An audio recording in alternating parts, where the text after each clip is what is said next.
Welcome to the Peter King podcast presented by Salesforce.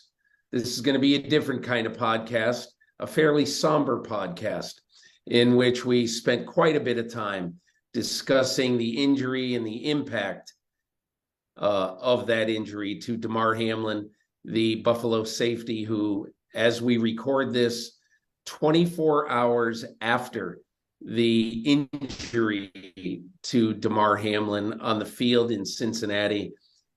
Hamlin is on a ventilator. His uncle has just told NFL Network that he's on a ventilator, but he has gone from needing 100% oxygen to 50% oxygen, which obviously is progress.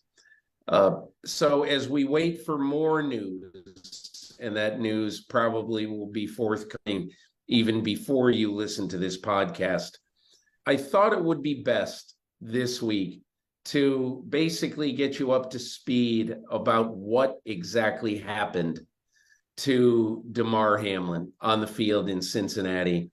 And we are going to begin the podcast with my conversation this week with Mike Ryan, the NBC Sports medicine analyst. He's a former head athletic trainer in the NFL. And I think you will learn a lot from listening to my 18 minutes with Mike Ryan about what exactly happened and what he thinks is the near-term future for Damar Hamlin. So, Myles, let's basically, before I go to Mike Ryan, I want to just explain what we're going to do in this podcast. And, we're going to start after we listen to Mike Ryan for full discussion on Damar Hamlin. From the shock of what we saw, the NFL's decision to postpone it, the NFL's decision on Tuesday, just hours before we record this, to not play the game this week. And why I think they probably won't play it at all. Does this say anything about the danger of the sport? And does this say that, I've harangued about the 17-game schedule. And now anytime I hear the talk of an 18-game schedule, to me, it is nails on the chalkboard. After we discuss everything about Hamlin, we're going to get into a few things on the back end of the pod about this last weekend of the NFL season. Will the Hamlin injury affect this weekend? Are some players going to be affected by it? Is there any way that one of the 1,690 active players in the NFL this weekend might say to his coach, I just can't go. I can't do it. I think that's something to watch out for. We're going to break down the NFL's Game 272 decision. Is it fair to let Detroit and Green Bay close the season just because the league very much wants a win and in game with Aaron Rodgers? And we'll talk about the Jaguars and Titans in the Saturday night game. And Myles and I will each pick the 7th seeds in the AFC and the NFC. Myles, crazy week so far, and I'm sure you join me in offering up all prayers and good wishes for the health of Damar Hamlin.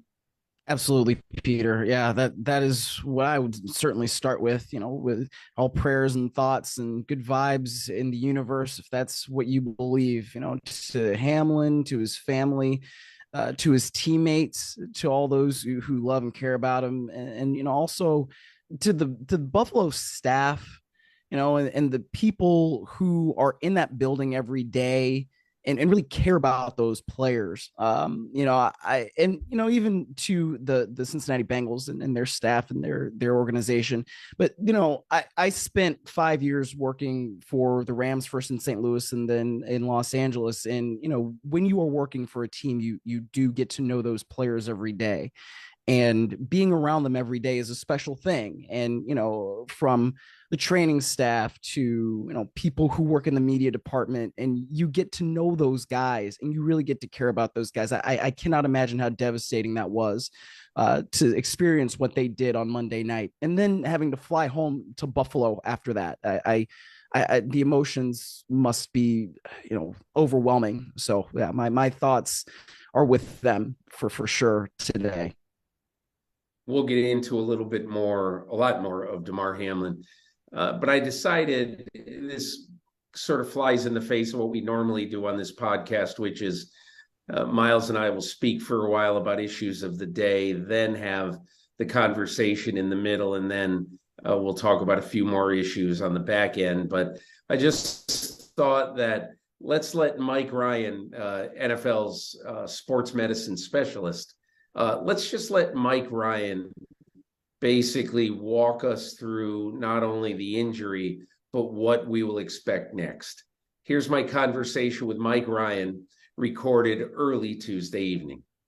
Happy to be joined now by Mike Ryan. Mike, I know in your job as a former head athletic trainer in the National Football League, you have seen firsthand what happens on the sidelines during games, how injuries are treated, how many medical personnel are on site for every game.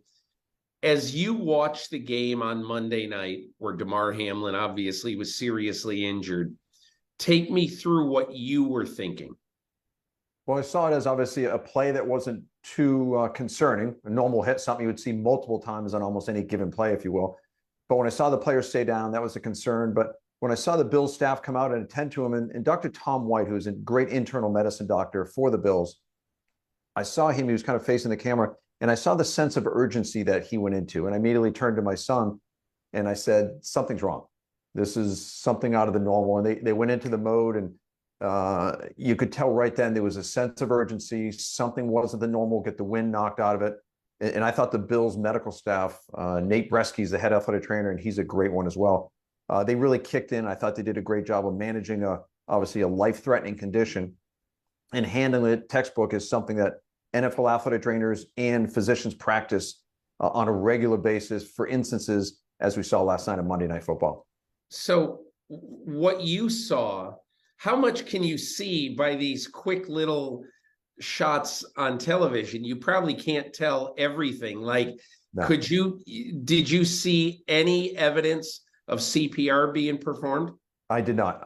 You heard it later on. Obviously, the vantage point on the other side of the camera compared to for Thursday Night Football and Sunday Night Football, I'd be on the sideline, and seeing things in person and having that vantage point is much more advantageous for this. But I couldn't see a lot of what they were doing. I thought ESPN did a great job of showing the players, and you could see in their faces indirectly the serious nature of what was going on in the field. And I thought Lisa did a great job of Lisa Salter giving the reports and saying what she was seeing, and you kind of getting it second person, but you could tell from, first of all, the nature and urgency that the medical staff of the Bills had and the Bengals. There's a great cohesion between visiting team and home team to take care of players like this.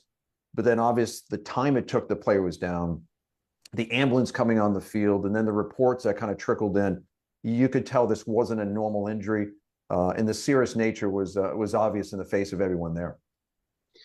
Mike, we talked a little bit earlier today, and you explained a little bit to me about once you heard that Damar Hamlin's heart had stopped, you sort of put two and two together. And I realize it's always dangerous and not the greatest thing to do to try to put yourself in the position of someone who was actually there on the scene.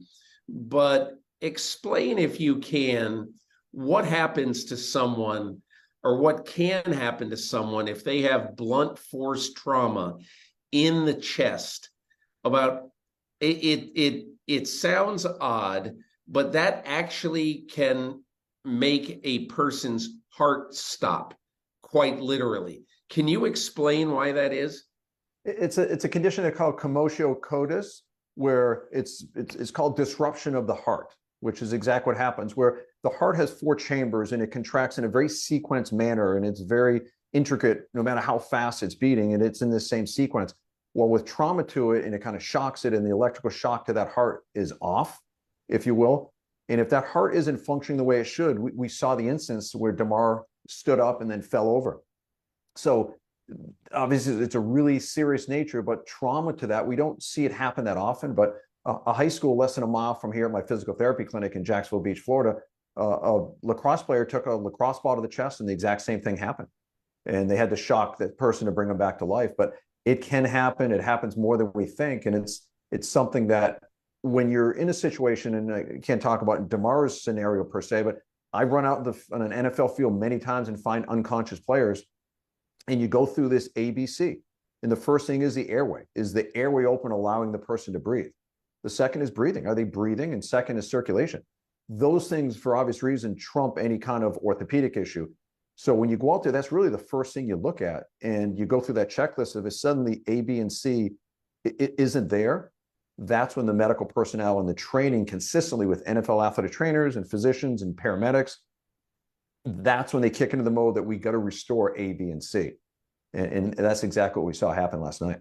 Mike, in this particular case, of course, we don't know what happened, but when you hear that Damar's heart stopped and it had to be restarted on the field, does that mean that a person whose heart stopped would have also stopped breathing?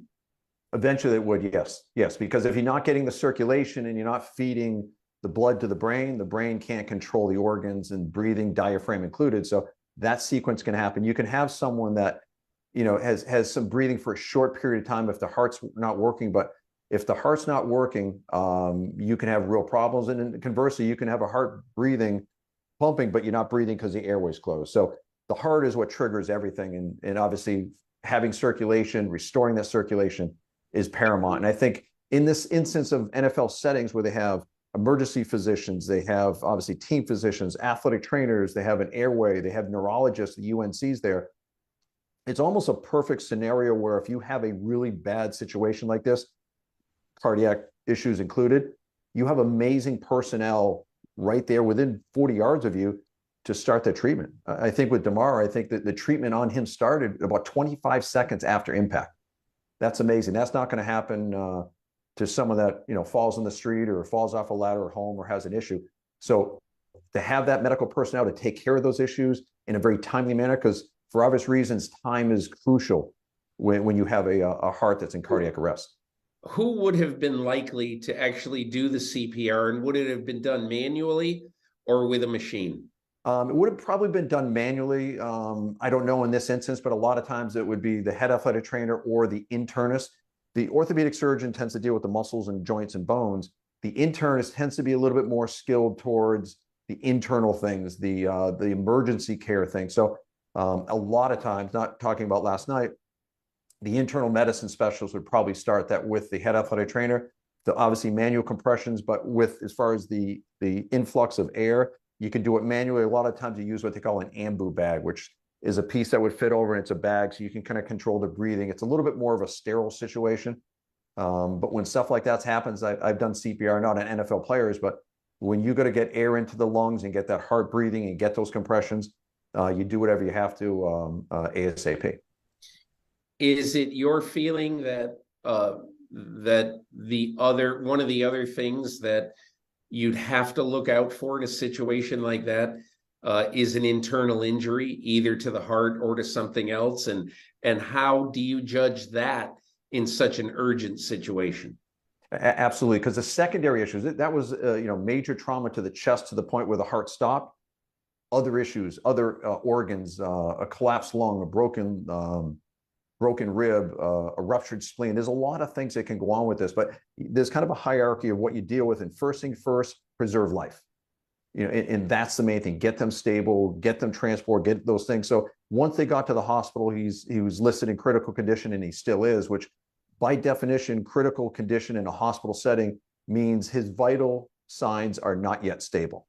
And that could be anything from respiratory, he could still be sedated and be unconscious, blood pressure may be off. All those things, for obvious reason, is pretty understandable them to be off. So to still be in a critical condition, and understanding it that way makes it a little bit more obvious. But once you get him stable, you start looking for those other issues. Like we talked earlier today, Peter, about a college player who had a very similar issue, and his aortic artery was partially ripped off the top of his heart from just a blow to the chest in a practice. So things like that can happen. So in that situation, especially a level 1 trauma center, which has the best of those surgeons and medical personnel and operating room staff that are there 24/7, not somebody you have to call or on call and they're going to get there in an hour. They're there at the hospital 24/7. And that's one of the important criteria for a level 1 trauma center. And I think in the scenario we saw last night, getting them there, having that communication, and getting to look at both his heart and getting that stable. And like you said, look at those secondary injuries. That happened very, very quickly last night. Mike, as we record this, it's exactly 21 hours after this event happened. And I have heard a lot of sentiment during the day today on Tuesday. Oh, why aren't we hearing anything? That can't be good news. And you said something to me earlier today that I'd really like you, because who knows, events of the day can be overtaken. And by the time people listen to this, there's going to be more out. But why, in your opinion, would you not be necessarily worried at not hearing something for hours during a day like this?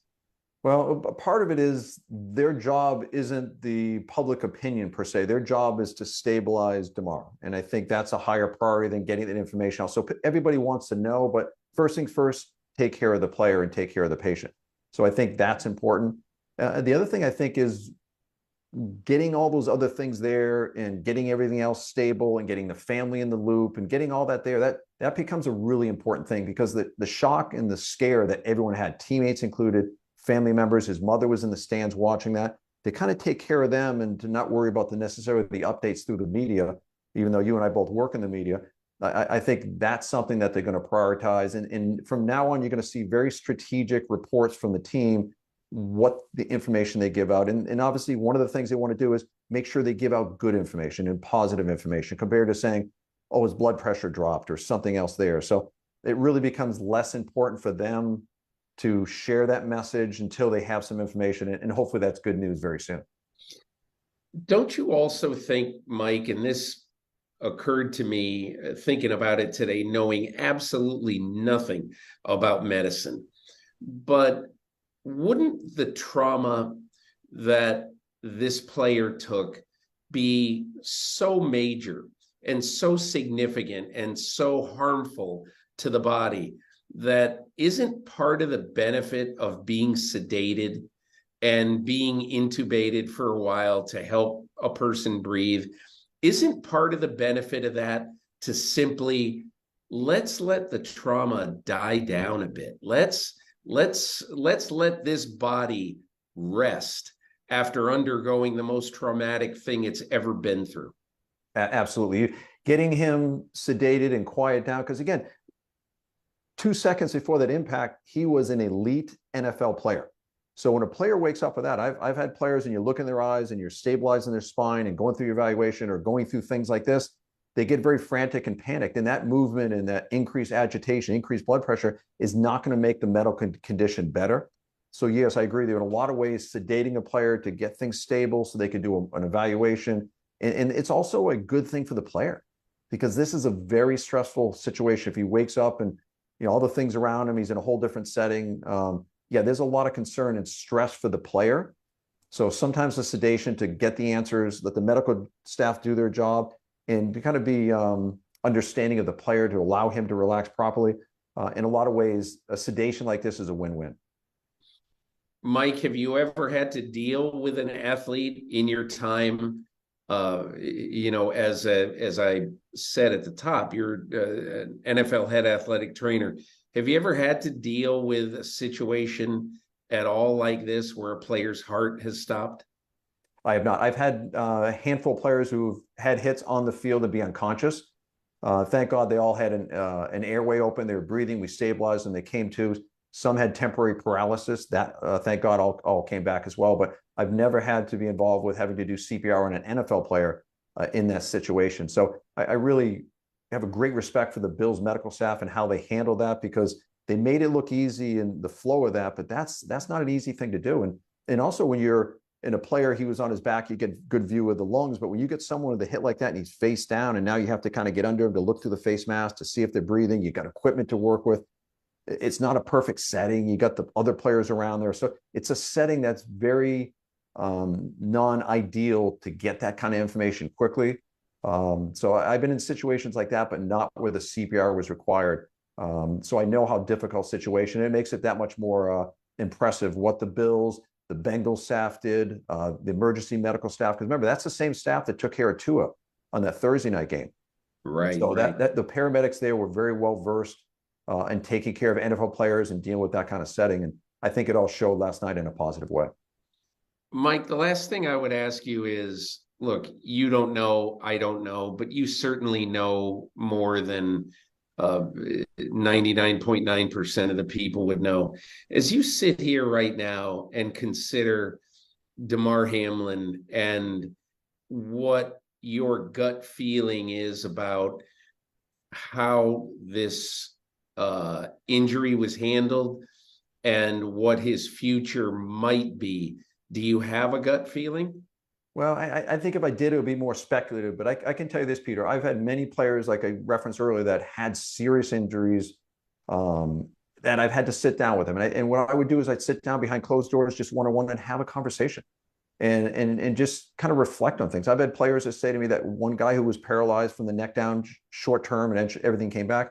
And we sat down, we talked when he got back from the hospital. And he said to me, started crying. And he said, I just want to hold my children. I just want to live a normal life. And in instances like this, put that reality right in front of their face. So I think he's going to have a hard decision to make. What I hope is he has the ability to make decisions either way. But I think right now it's so early on. First things first, get him stable, getting back to normal life. I think that's putting the cart way too far in front of the horse. But I think having those decisions and having those conversations is something that he will have down the road. But it's a tough decision, but first things first, get him stable, get him out of the hospital, try to put all these issues, both physically and mentally, behind him. And hopefully that's the decision he's faced with. Mike Ryan, sports medicine analyst for NBC Sports. We're a lot smarter for having you talk to us for the last 15 minutes, Mike. Thank you. My pleasure, Peter. So good to have somebody as smart and also as experienced in what it's like to work in the medical field inside the NFL, in which Mike Ryan did basically for 2 decades. So we're grateful to him for breaking that down. Myles, I would like to just go over a few things about the Hamlin incident and also what it sort of means going forward in the NFL. Look, we're all shocked.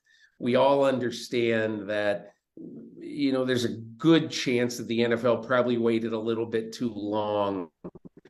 But at the end of the day, I can't get too upset that, 66 minutes after the play on the field happened, and after talking to everyone who had anything to do with this, the NFL finally said, look, there's going to be no game tonight. I've heard a lot of the outrage, tone deafness, all that kind of stuff. But I just think back to the NFL's COVID year in 2020. And sometimes I used to kind of get frustrated that, why hasn't the league made this call yet? This seems so obvious. And I remember somebody who's close to Roger Goodell at the time just saying, look, Roger's the type of leader who's not going to make a decision until he has to. And I think if I'm thinking about last night, I think he wanted to hear from all parties. He wanted to hear from the NFLPA. He wanted to hear from the 2 coaches. He wanted to hear from Donna Ponte, the NFL's director of football operations, on the scene. And at the end of the day, I can't get too outraged about how long it took to call this game. Your thought, Myles?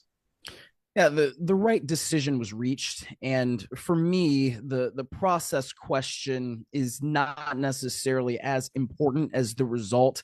We all heard the 5 minutes to play, and I think sometimes there's standard operating procedure, right? And usually when we see an injury, and I can think back to a great example, the Tua Tagovailoa fencing response injury that happened Right. on that same field a few months ago, right?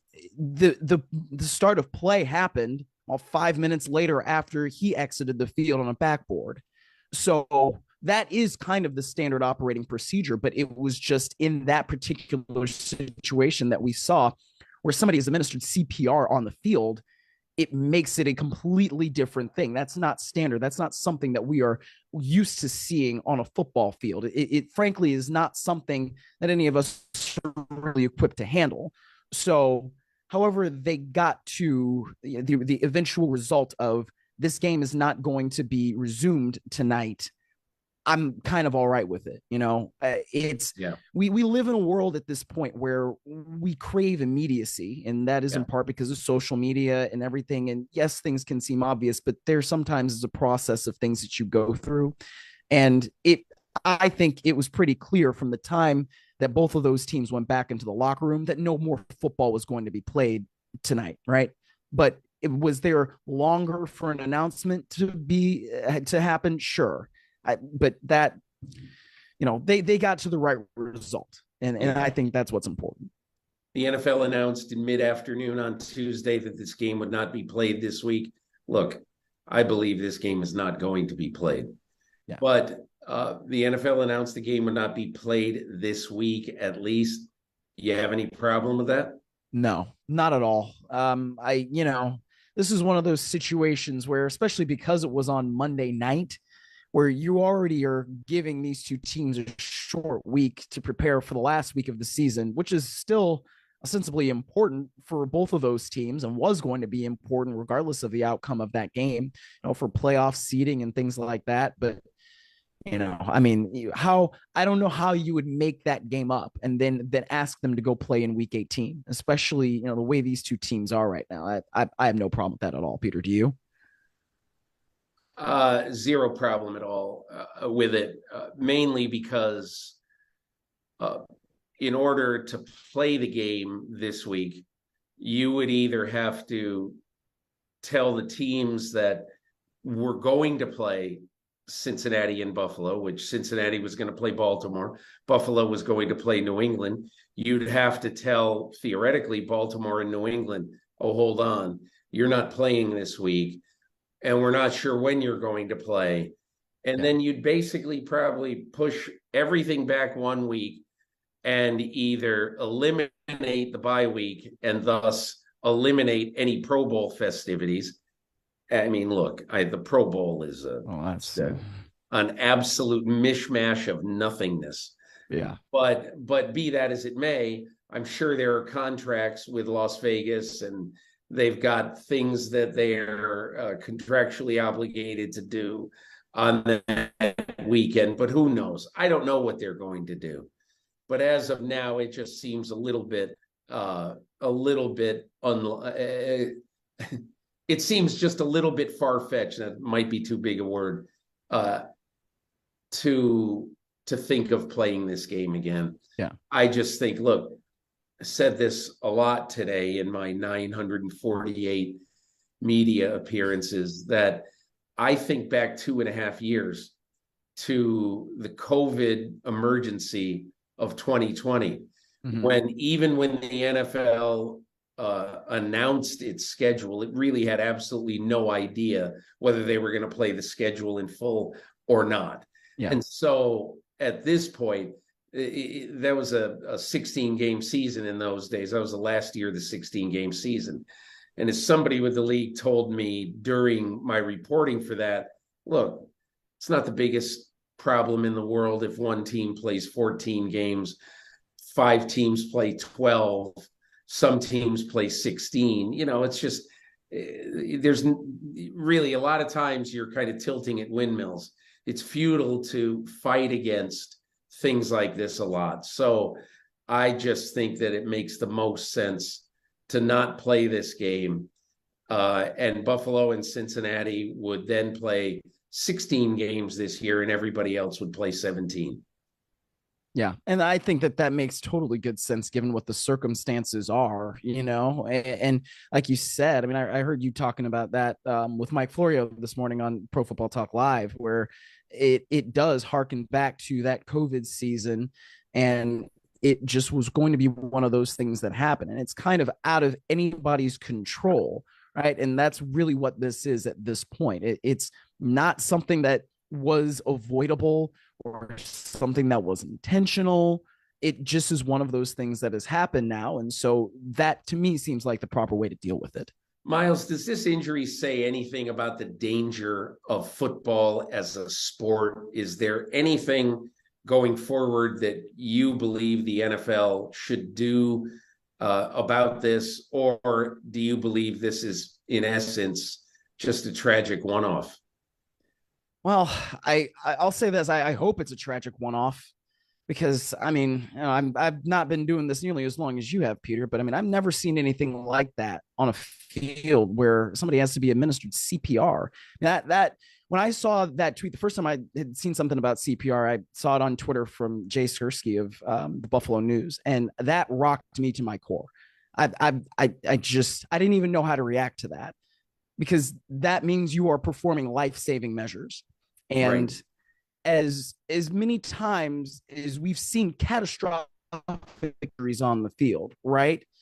Usually at a certain point, even when there's some sort of backboard, the player will attempt to give a thumbs up, or, something will happen where we hear a minute or two after they leave the field, or maybe it's 5 minutes, that they have feeling in their extremities. They're being transported to hospital and those kinds of things. It was very clear that we weren't going to hear that about Hamlin, and it was very frightening. And like I said, it rocked me to my core, and I'm still shook up, and, it almost makes me emotional talking about it. But it's because of the play that it happened on. What looks so routine, yeah. T. Higgins is just driving his way in, trying to get extra yards, and you see Hamlin, and he's trying to make a tackle, and then he gets up and he just collapses to the ground. Because it looks so routine, as much football as I watched over the course of the weekend, be it college or pro, I mean, how many times did I see something that looked exactly like that, and this was not the result? I mean, I don't really know, Peter. I don't know, but I'll tell you, it frightened me, and it still does. Here's the problem with trying to legislate something out of this. Let's be blunt about it. This is the first time that a player had to be administered CPR on an NFL field in a quarter century. The last time was Reggie Brown of the Detroit Lions in 1997. Over more than 25 years ago. So I think it's a little dangerous if someone is killed in a pedestrian, if a pedestrian is hit on your street, and it's the first fatality on your street in anyone's memory, should you put speed bumps on the street and lower the speed limit to 12 miles an hour, or whatever betterments you could make there? Probably not. But again, I don't close the door. The only thing that I was thinking of today, and actually my wife said it to me, she talked about, in essence, and this is, she didn't use these words, but in essence, a better breastplate for players. Yeah. Which it will not surprise me if players now want to be protected. Currently on the shoulder pads, you are basically, most shoulder pads might have a plate here, basically right across the upper breast, the sternum, but it doesn't really go down very far. And it looked like where T. Higgins hit, with his shoulder hard into Damar, was right in the middle of his chest. Now, I have not looked at it in super slow motion, but perhaps some players now who want to be dressed in basically bedroom slippers. That's, they don't want anything. They don't want an extra ounce on them. Yeah. But it wouldn't surprise me if some players now asked for more protection around where the breastplate is. But to me, look, my two takeaways about sort of injury and the NFL. Number one, that I think it's absolutely categorically insane for the NFL to consider 18 games. Yeah. Do not tell me one more time how much you care about the players and about the health of the players. And you add 60 more snaps on each side of the ball, potential to get seriously injured. Don't tell me. Just don't tell me. If you do it, I'm going to know exactly who you are, period. Now, players have to agree to that too. Players should just say, we're going on strike if you intend to implement an 18th game, or that's non-negotiable for us, period, end of story. Anything else by the players, they're at fault too. That's number one. Number two, a couple of years ago, I did probably 30 interviews for a long podcast I did on the efficacy of helmets and what's next with helmets. And at the time, the thing that encouraged me the most is the fact that the NFL is now into deep research on position-specific helmets. Yeah. To the point that I am convinced that the two times this season, the Tua Tagovailoa's head snapped back on the turf. In the first time early in the year in week 4 in Cincinnati, and then just the last time this past weekend, week and a half ago now. But I think it's important to realize that every player has a different spot on the helmet that needs to be fortified. And for a quarterback, that spot is on the back of the helmet.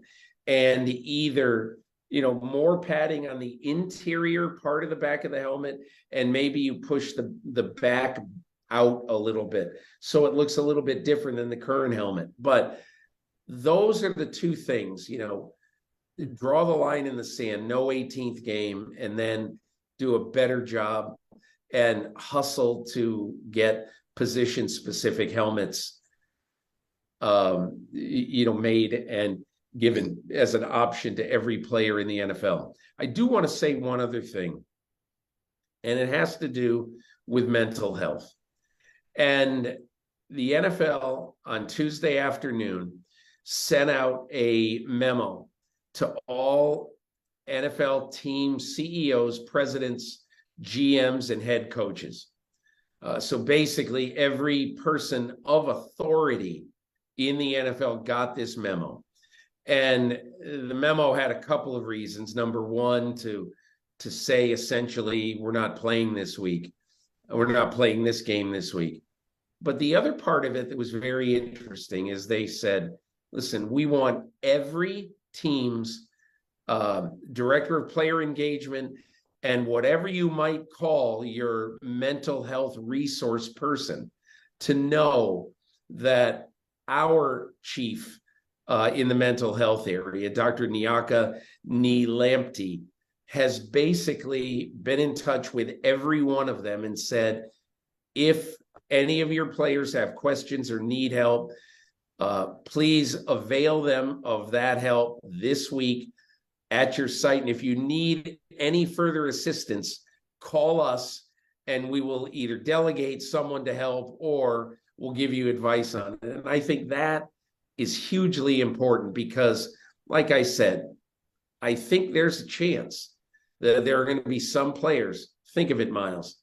There's 1,690 players who are on active rosters right now in the NFL. Yeah. I cannot believe that 1,690 players are raring to go right now about playing this weekend.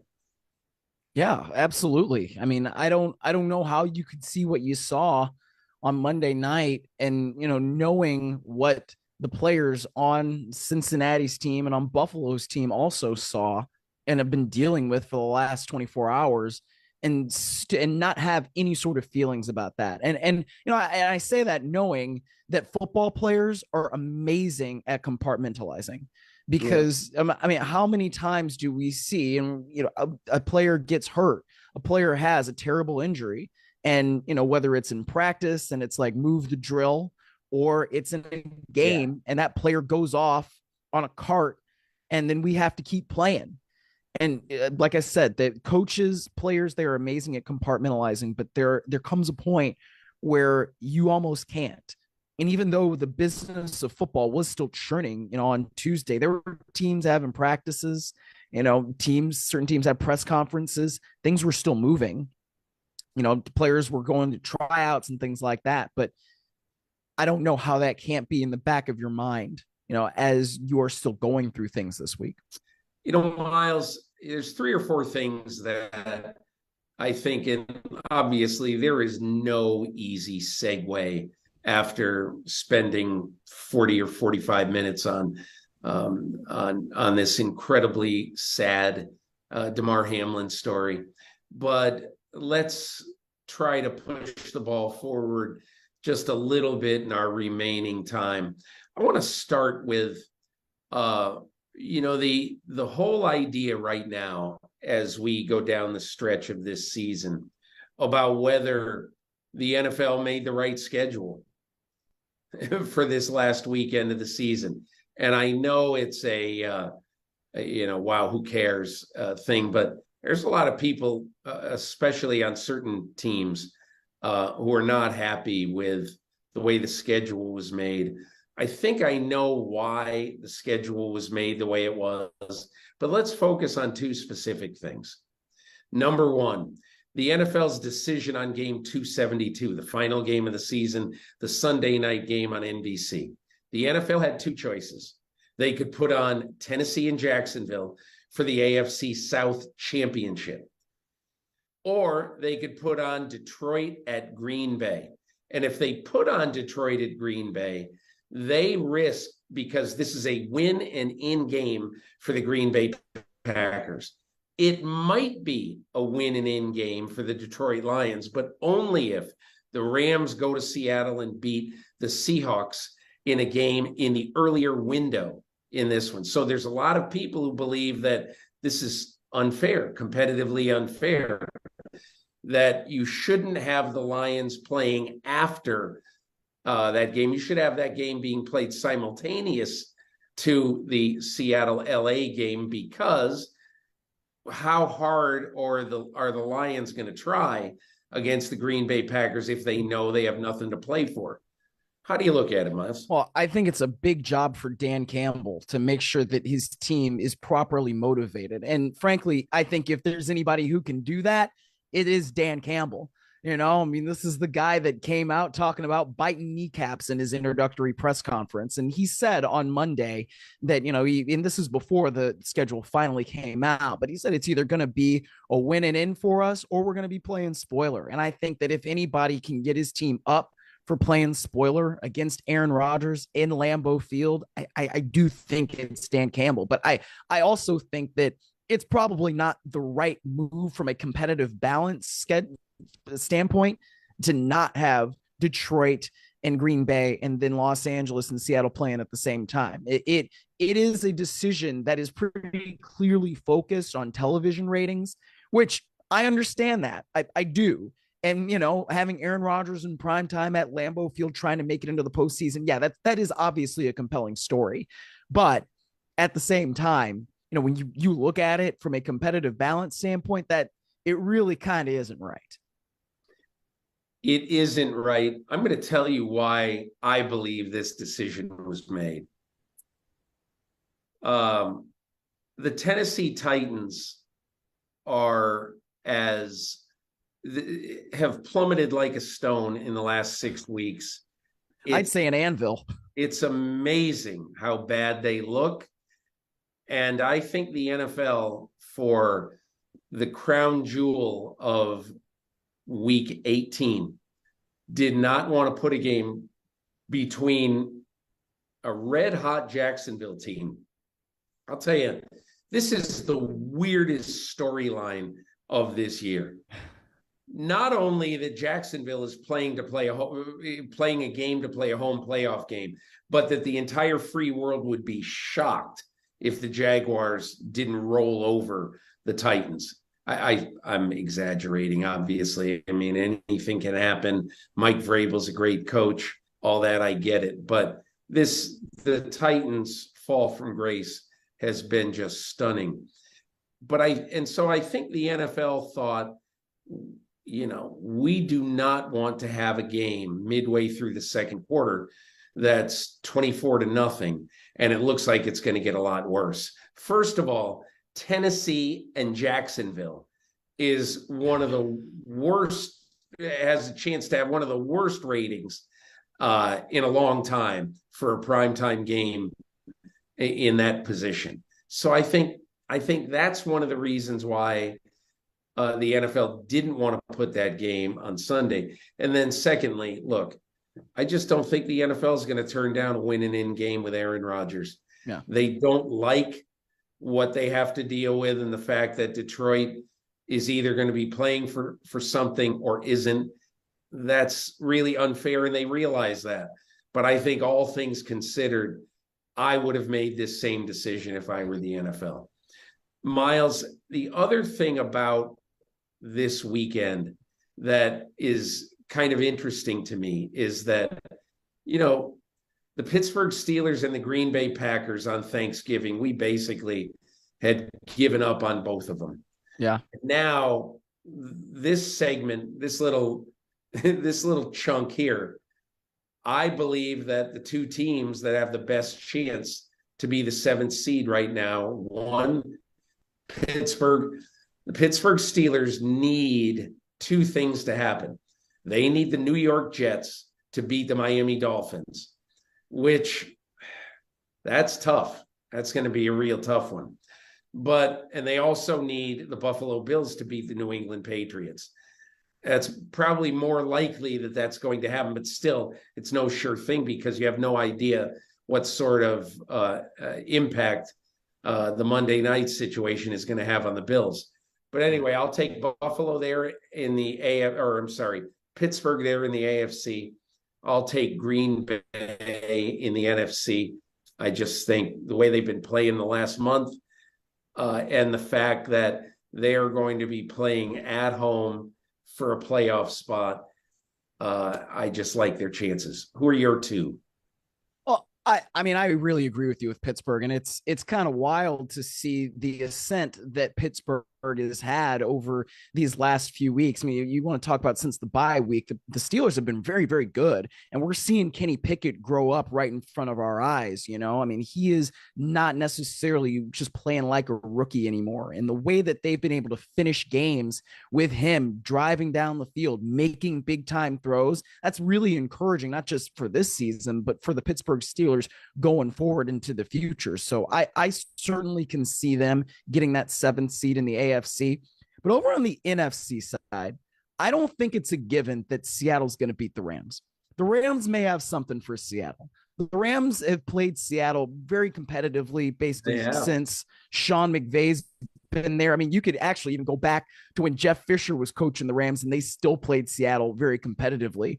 And with Baker Mayfield playing this game instead of, I think he wasn't there when they were playing Seattle before, when they played them at home, whether it was John Wolford or Bryce Perkins. I can't quite remember who was starting that game for him, but I don't think it was Matthew Stafford. This game has a chance to be competitive, and that means that this game really could mean something for the last one between the Detroit Lions and the Green Bay Packers. And if that's the case, I mean, Detroit's been playing as good as anybody, especially on offense lately.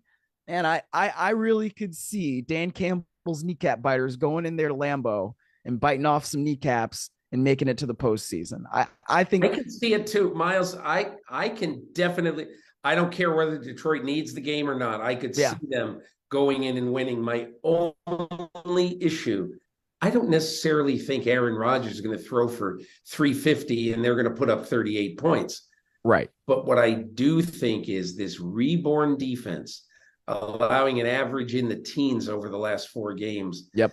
I just think this defense is so much better than it was earlier in the year. Agreed. That is what is, if the Packers make the playoffs, I'm going to take a bow to that defense. Not necessarily, it's not going to be because of Aaron Rodgers. Look, he's playing well, but it's that defense that is really, really going nuts. And Myles, I would add one more element to that, Peter. Go ahead. So across the sideline from the Detroit team is going to be Matt LaFleur and Joe Barry. And those two guys know Jared Goff very well because they coached him on the Los Angeles Rams. Matt LaFleur was his offensive coordinator in 2017. Joe Barry was the linebackers coach and assistant head coach for the LA Rams for basically all of Jared Goff's tenure with that team. So they know him well. They know what's going to give him fits, and that could help them even more on the defensive side. Yeah, that's a really, that's very smart. That's good. Myles, here's how we're going to end. I'm going to let you have the first take on this. Okay. But I think this morning, I'm glad we didn't, just to let people know, we usually record this podcast 9:00 Tuesday morning. I mean, there have been some weeks when we don't do it, but usually our template is to record this 9:00 Tuesday morning. And this week I said, we just need to wait. And we need to see what happens during the course of the day. Really, not a lot has happened, but we didn't know that 12 hours ago. So I just wanted to wait. But having said all that, I think one of the things that is beneficial by waiting is that you're really now starting to think about, okay, what's next? And what really should the NFL do? What will the NFL do? Will Bengals Bills get played at all? Should it get played at all? Will the schedule be pushed back and all that? And if the game is not played, and if they simply have the Bengals and Bills not play another game, what happens when in the AFC, what happens when the Buffalo Bills, if the Buffalo Bills finish 13-3, Kansas City finishes 14-3, yet Buffalo beat Kansas City in Kansas City during the regular season? Is it really equitable to give Kansas City home field in the AFC? Now, I just want to preface, I'm going to give you your shot, which I'm very interested in here because I have no idea what it is. But there's one thing that I feel very strongly about. One of the reasons why I'm not going to have a hugely strong opinion on this is very simply because if we say that we're really concerned about the health of Damar Hamlin, that has to be foremost in our minds. And if we are so concerned about that, then on the other hand, if this game isn't played, whatever the result is not going to please everybody. Right. It just isn't. There are going to be some fan bases, I'm sure some front offices, that are going to be very upset by whatever the NFL decides to do. But I want you to think, if you made the statement, we just need to be concerned about Damar Hamlin, this has got to be our priority, then don't bitch and moan if your ox gets gored, because there's going to be no perfect solution to this. Exactly. Anyway, Myles, take the floor. What would you do? Well, I think you're right. There is no perfect solution. So unfortunately, what that means is if Buffalo and Cincinnati only play 16 games, we cannot assume one team would have won over the other. We can't. I mean, Cincinnati looked great on their first drive. Buffalo went down the field, but they scored a field goal. What does that mean? It doesn't mean anything. It was 2 drives, right? But we can't assume that Cincinnati was going to lose that game, because if Buffalo wins, then yeah, they would have had the inside track to the 1 seed, but we can't assume that. And we also can't assume that because what if Cincinnati wins? Then they would have clinched the AFC North already. But if they lost, then Baltimore would have had a chance to win the AFC North next week. So nothing is going to be truly equitable from that standpoint. So I think it's just, what is the best that you can do? Well, there's no contest in that game. Their records are what their records are. And if Kansas City wins against Las Vegas on Saturday, then they should clinch the number 1 seed. I don't really think it's fair, but nothing about this situation is fair. And honestly, what it does is it sets up Buffalo and Cincinnati to play again in the divisional round if they each win their games in the wild card round as 2 and 3 seeds. It's, what's amazing, Miles? I'm going to tell you that in my opinion, I would only differ in one way. If I were Roger Goodell, I would think about this. I've thought about it a lot today, and I'm not positive that it is either right or fair, but I would consider this. If the Bills are 13-3, and if Kansas City is 14-3, keeping in mind Buffalo went to Kansas City in October and beat Kansas City. Yeah. I think that I would consider strongly a coin flip to determine home field and the number 1 seed in the AFC. And before everyone just screams and shouts and all that, look, what's more fair? The Bills being the 2 seed automatically because they're a half game back of a team playing 1 fewer game, even though they beat that team fair and square in the regular season. And it could be that at the end of the day, you just say, them's the breaks. And I would understand that. As I said, anything that the league decides, there's going to be a bunch of people who are going to be really angry about it. But in my opinion, I don't think anybody should be really angry about anything. Yeah. We have to keep the eye on the prize, and the prize in this case is the health and well-being of Buffalo safety Damar Hamlin. Look, this was an odd, different, sort of a bit of a painful podcast. But Miles, thanks so much for hanging in and doing this a little bit later than usual. I hope we enlighten people a little bit on what exactly is happening right now, and maybe how to look at this through a little bit of a different lens. And the only thing I would say, you're very likely a fan of a certain team. And if you're a fan of any team at the top of the AFC, the Bengals, the Bills, Kansas City, whoever you're a fan of, just remember that, everything in life is not incredibly fair and equitable. And whatever happens in the coming weeks, the most important thing, keep the most important thing. And that is, good thoughts and good karma, good prayers sent to Buffalo safety Damar Hamlin. And that's it for the Peter King podcast presented by Salesforce. My name's Peter King. I'm happy to have you listening, experiencing, watching. And I'm joined, as always, by Myles Simmons.